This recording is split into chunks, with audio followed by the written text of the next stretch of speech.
하나님 우리 아버지와 우리 주 예수 그리스도로부터 오는 은혜와 평강이 오늘 주일 공동 예배 참석하신 우리 팔복교회 교우들과 함께 있기를 바랍니다.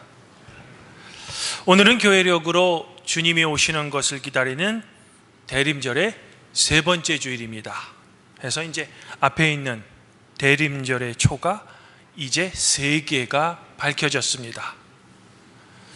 이처럼 주님이 오시는 것을 기다리는 이 대림절 셋째 주일에 저는 마태복음 11장 2절부터 15절까지의 말씀으로 이제 하나님의 은혜를 성도 여러분들과 나누고자 하는 겁니다. 성도 여러분, 우리가 이미 잘 알고 있는 것처럼 미국은 모든 사람이 평등하게 태어났다라는 이념에 기초해 건국된 나라입니다. 이 이념으로부터 미국은 영국으로부터 독립하기도 했습니다. 하지만 모든 사람이 평등하게 태어났다라는 이념의 기초에 건국된 나라인 미국에서 지금부터 2년 전인 2020년에 이 조지 플로이드라는 한 흑인 남성이 미네소타주 미니애폴리스에서 이 백인 경찰의 과잉 진압으로 인해 그만 숨이 막혀 죽는 사건이 발생했습니다. 이 사건으로 전 미국이 매우 떠들썩했죠.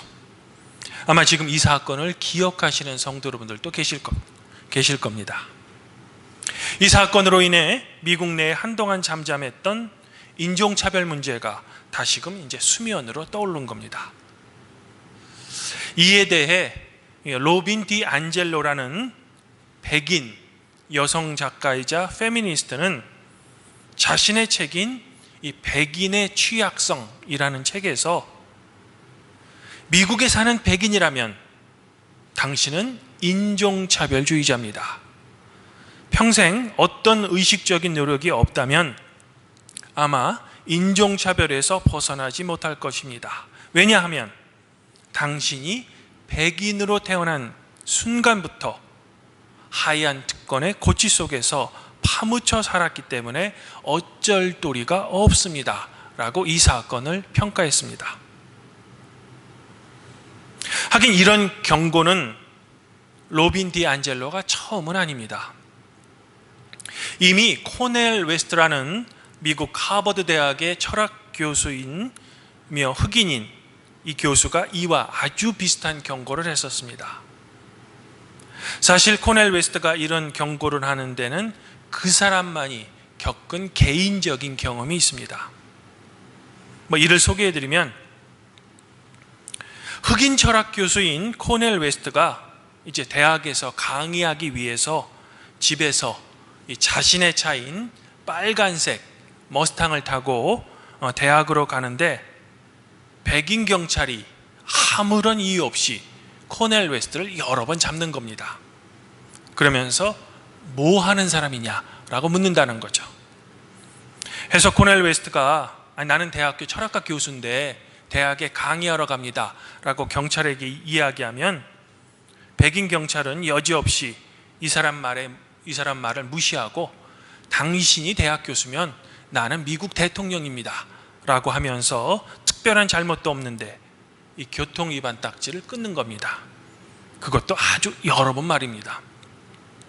우리나라와는 달리 미국은 내가 받은 교통 딱지가 억울할지라도 이 경찰에게 항의하는 것이 아니라 이 법원에 가서 판사에게 항의해야만 합니다. 그래서 코넬 웨스트는 억울하지만 이 교통 경찰로부터 여러 번 딱지를 받은 거죠. 이후 코넬 웨스트는 자신의 이런 경험을 통해 인종이 문제이다, 레이스 매터라는 그런 책을 씁니다. 코넬 웨스트는 이 책에서 미국 내 인종차별주의자들은 KK단과 같은 어떤 특별한 단체가 아니라 미국 내 중산층의 가장 평범한 백인이라고 고발합니다. 문제는 이들이 자신이 인종차별주의자인지 전혀 인식하지 못한다는 겁니다. 앞선 로빈 디 안젤로와 거의 비슷한 주장을 한 거죠. 하긴 유대인을 학살한 죄로 전범재판소에 회부되었던 아히만이라는 사람을 취재하기 위해 예루살렘으로 갔던 한나 아렌트는 맨 처음에는 이 아히만의 얼굴이 마치 흉악한 살인을 저지른 살인자들처럼 매우 얼굴이 흉악하게 생겼을 것이다 라고 생각했다는 겁니다. 그러나 전범재판소에서 아히만의 얼굴을 실제로 본 한나 아렌트는 그만 놀랍니다. 왜냐하면 자기가 아무런 생각 없이 그저 흉악하게 생겼을 것이다 라고 생각한 아히만의 외모가 그저 옆집에 사는 평범한 아저씨 같은 외모였기 때문이죠. 이 경험으로 아렌트는 예루살렘의 아히만이라는 그녀의 책에서 악의 평범성에 대해 이야기합니다. 이처럼 우리 인간은 어쩔 수 없는 선입견 또는 편견에 사로잡을 수밖에 없는 겁니다. 그래서인지 영국의 법학자이자 철학자였던 프란시스 베이컨은 자신의 책에서 종족의 우상, 동굴의 우상, 시장의 우상, 극장의 우상 등 4가지 우상을 우리에게 경고합니다. 여기서 베이컨이 말한 우상이란 우리 자신들이 만든 것으로 우리 마음속에 있는 오류, 편견, 그리고 선입견 등을 의미합니다. 그리고 이 오류와 편견, 선입견을 우리 안에서 제거하지 않는다면 우리는 결코 세계를 올바르게 바라보고 올바르게 인식할 수 없다라고 이야기합니다. 앞서 소개해드린 백인으로서 자신은 인식하지 못할지라도 백인으로 태어나면 가질 수밖에 없는 인종차별은 아마 베이컨이 경고한 우상일 겁니다. 물론 우리도 예외는 아닙니다. 한국에서 태어나고 한국 문화 속에서 특별히 유교 문화 속에서 자란 우리 또한 우리 자신이 가질 수밖에 없는 편견과 오류가 분명히 우리 안에 있을 겁니다. 이처럼 우리 인간은 나 자신도 어쩔 수 없는 시대적인 한계, 생물학적인 남성과 여성의 한계, 그리고 문화의 한계 속에 살아가고 있는 겁니다. 그러나 가장 큰 문제는 나 자신에게 이런 선입견이나 편견이 있는지를 인식하고 사느냐, 아니면 그저 내 주장은 다 옳다라는 아집과 편견에 사로잡혀 사는가일 겁니다. 성도 여러분, 오늘 말씀에 따르면 주님의 길을 예비했던 세례 요한은 지금 감옥에 갇혀 있습니다. 당시 유다를 다스리던 헤롯 안디바의 잘못을 지적함으로써 헤롯 안디바에게 미움을 받았기 때문입니다. 그런데 감옥에 갇힌 이 세례 요한이 자신을 찾아온 제자들을 예수님께 보내어 이런 질문을 하는 겁니다. 오실 그이가 당신이십니까? 우리가 다른 사람을 기다려야 합니까? 도대체 이게 무슨 말입니까? 지금 세례 요한은 예수님께 당신이 정말로 나와 우리 민족이 그렇게도 기다리던 그 그리스도가 맞습니까?를 묻고 있는 겁니다. 지난주 말씀에서 내 뒤에 오시는 이는 나보다 능력이 많으셔서 나는 그의 신을 들기도 감당하지 못하겠으나 그는 성령과 불로써 당신들에게 세례를 베풀 것을 외친 그 세례 요한이 진정한 그리스도이신 예수님께 당신이 정말로 그리스도가 맞습니까?를 묻고 있는 거죠. 즉 세례 요한은 지금 자신이 메시아라고 굳게 믿었고 또 세례까지 베풀었던 그 청년 예수가 정말로 그리스도다라는 믿음이 흔들리고 있는 겁니다. 그러면 여자가 낳은 자 중에서 세례 요한보다 더 큰 사람은 없다라는 최고의 칭찬을 예수님께 받은 그 세례 요한은 왜 예수가 그리스도라는 그의 믿음이 갑자기 흔들릴 걸까? 아마도 그 이유는 세례 요한을 보기 위해 감옥에 찾아온 그의 제자들로부터 예수님이 과연 무슨 일을 하고 계셨는가 전해 들었기 때문일 겁니다. 즉 세례 요한은 자기가 그리스도라고 굳게 믿어서 그에게 세례까지 베푼 그 청년 예수가 눈이 먼 사람을 보게 하며 못 걷는 사람을 걷게 하며 나병 환자를 깨끗하게 하며 못 듣는 자를 들을 수 있게 하며 죽은 자를 살리며 가난한 자에게는 복음을 전파하며 돌아다닌다는 사실을 제자들에게 들은 겁니다. 그리고 그런 일들을 하고 돌아다니는 예수에 대한 큰 의심이 품은 거죠. 왜? 세례 요한 자신이 상상한 그리스도의 사역과 실제로 그리스도이신 예수님의 사역이 많이 달랐기 때문입니다. 사랑하는 성도 여러분, 아마도 세례 요한은 그리스도라고 굳게 믿었던 그 청년 예수가 정말로 유대 민족이 그렇게도 기다리라는 그리스도라면 예수님은 공평과 정의의 하나님의 나라를 위해 세례 요한이 독사의 자식들이다 라고 비난한 바리새인들과 서기관들은 이미 심판하시고, 또한 이스라엘을 점령한 강대국 로마를 물리치고 아무 죄도 없는 세례 요한 자신을 감옥으로부터 꺼내줄 것을 기대하고 소망했던 것 같습니다. 즉 세례 요한이 상상했던 그리스도와 예수님 자신이 자각한 그리스도와는 서로 매우 달랐던 거죠. 아마 이런 이유로 예수님께서는 귀 있는 자는 들으라 라는 말씀으로 오늘 말씀의 결론을 맺으신 것 같습니다. 즉 우리가 듣고 싶은 대로 듣고 믿고 싶은 대로 믿는 것이 아니라 예수님께서 실제로 선포하시고 행하신 복음의 내용을 그대로 보고 그대로 들으라는 겁니다. 자신이 생각하고 상상한 그리스도의 사역에 예수님 당신 자신을 끼워 맞추지 말라는 겁니다. 이러하게 예수님께서는 세례 요한의 제자들에게 변호하기보다는 그저 너희가 가서 보고 들은 것을 그대로 너희의 스승인 세례 요한에게 전하라 라고 말씀하신 것 같습니다. 우리의 주님이신 예수님께서는 분명 당신 자신의 사역을 누가복음에 기록된 예수님의 첫 설교에서 이렇게 선포하셨습니다.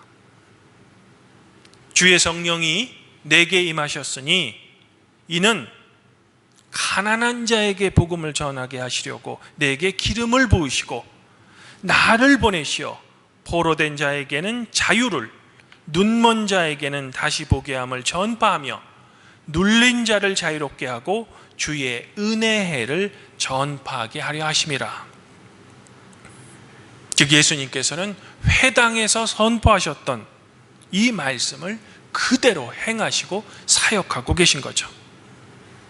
하지만 당시 사람들로부터 존경받던 세례 요한도 이런 예수님의 사역을 듣고 그대로 믿은 것이 아니라 예수님이 과연 그리스도인가를 오히려 의심하고 있는 겁니다.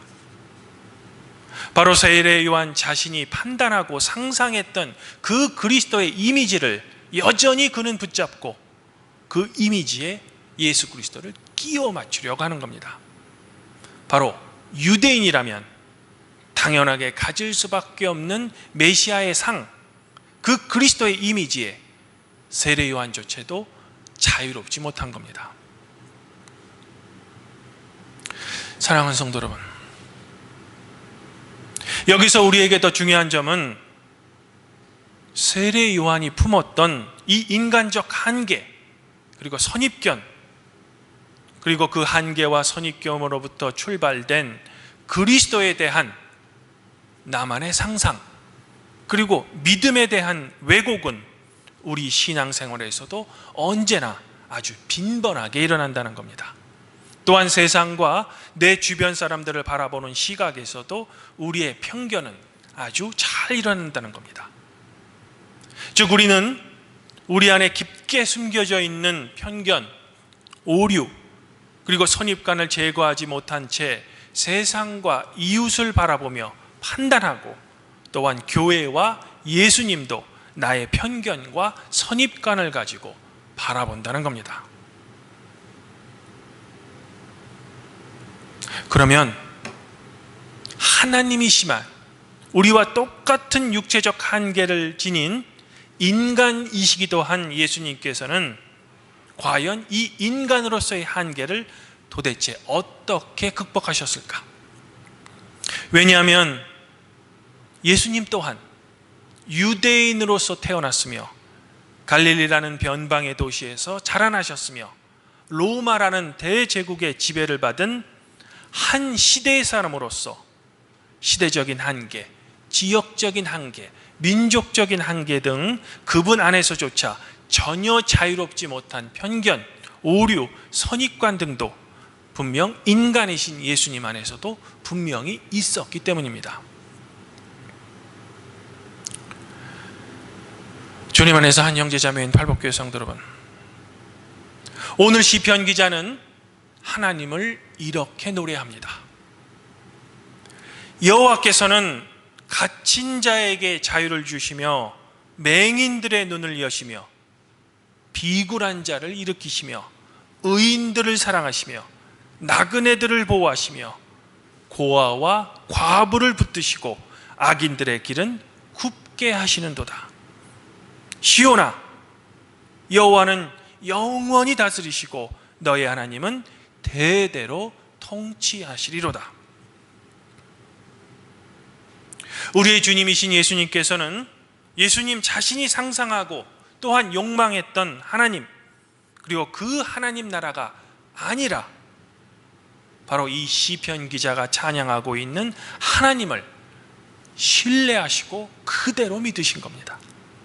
바로 구약의 선지자들과 시인들을 통해 말씀하신 하나님 당신 자신에 대한 계시, 그리고 그 선포를 예수님께서는 말씀 그대로 믿으신 겁니다.